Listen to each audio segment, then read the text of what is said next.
दोस्तों, आज की कहानी है नवरात्रि का गिफ्ट्स। दोस्तों, कहानी शुरू करने से पहले अगर हमारे चैनल को सब्सक्राइब नहीं किया हो तो कर लीजिए ताकि आपके पास पहुंचे हर रोज नया वीडियो। में 7 बज रहे थे। दरवाजे की घंटी बजती है। सुमन जी थोड़ा विचलित होती हैं कि इतनी सुबह कौन आ गया। दूध वाला तो 8 बजे आता है, फिर कौन हो सकता है। सुमन जी की तबीयत कुछ ढीली चल रही थी। काफी दिन से पति रमेश जी का देहांत 1 साल पहले हुआ था और बेटा बहू विदेश में रहते हैं, जिनका आना कम ही होता है। सुमन जी अकेले घर में रहती और काम निपटाया करती थी। आज ही तबीयत ठीक न होने की वजह से वह बिस्तर से उठ ही नहीं पा रही थी। फिर भी हिम्मत करके थोड़ा धीरे धीरे पकड़कर दरवाजे तक पहुंची। जब दरवाजा खोला तो देखा कुछ 4 से 10 साल की लड़कियों की टोली घूम रही है सोसाइटी में।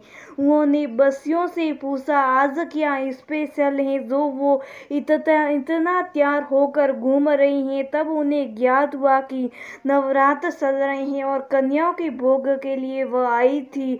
सुमन जी की तबीयत गड़बड़ होने की वजह से वह भूल गई थी कि नवरात्र चल रहे हैं। उन्होंने बच्चों को इंतजार करने को बोला और अंदर रसोई में जाकर कैलेंडर में देखा कि आज तो संपत्ति है। फिर बाहर गेट पर आई, बोली कि बेटा कल आना, मैं अष्टमी की पूजा करती हूँ। उनमें से एक बच्ची ने पूछा, कितने बजे आए आंटी? कल? फिर बच्चों, कल इसी समय आ जाना, ठीक है। सुमन जी जाकर बिस्तर पर आराम करने लगी। वो याद करने लगी कि कैसे वो इन बच्चियों के लिए गिफ्ट्स और तोहफे लाती थी। इन बच्चियों को भी कितना शौक रहता है सुमन आंटी के यहाँ जाने का। सारे बच्चे बस इंतजार करते थे तोहफों का। संपत्ति अष्टमी नवमी कैसे ओढ़ रहती हैं। कन्याओं को भोग लगाने की पहले से ही बुकिंग होने लगती है ताकि समय पर सब पूजा पाठ हो सके। सारी गृहिणियों को चिंता होती है कि कन्याओं को बुलाना कोई भी कम न पड़ जाए, वरना पूजा अधूरी रह जाएगी। इस बार तबीयत ठीक न होने की वजह से सुमन जी कुछ इंतजाम न कर पाई थी।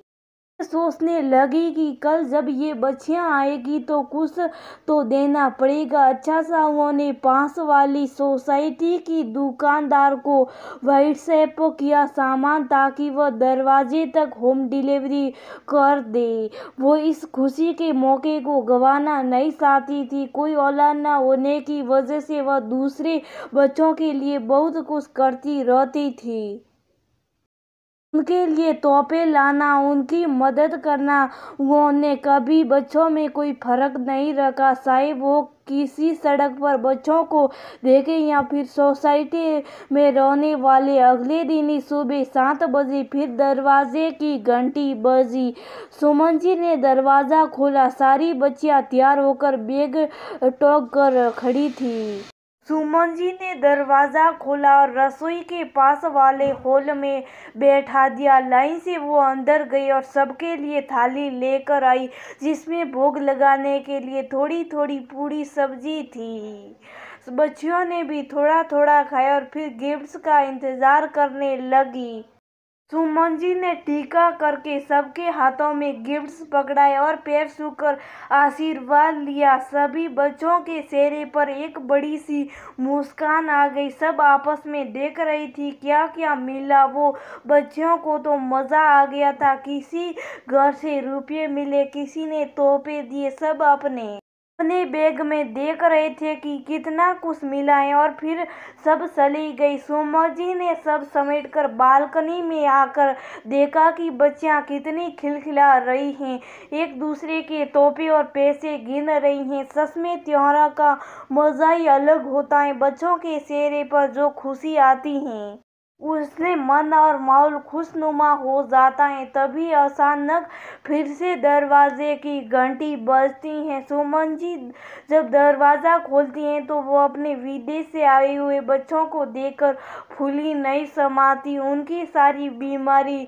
दूर भाग जाती है। बच्चों ने माँ को सरप्राइज देने के लिए बिना बताए आने का प्लान बनाया था। मंजी की खुशी फिर से लौट आई थी। कभी कभी दरवाजे की घंटी बजती है तो छुपी हुई खुशी लेकर आती है।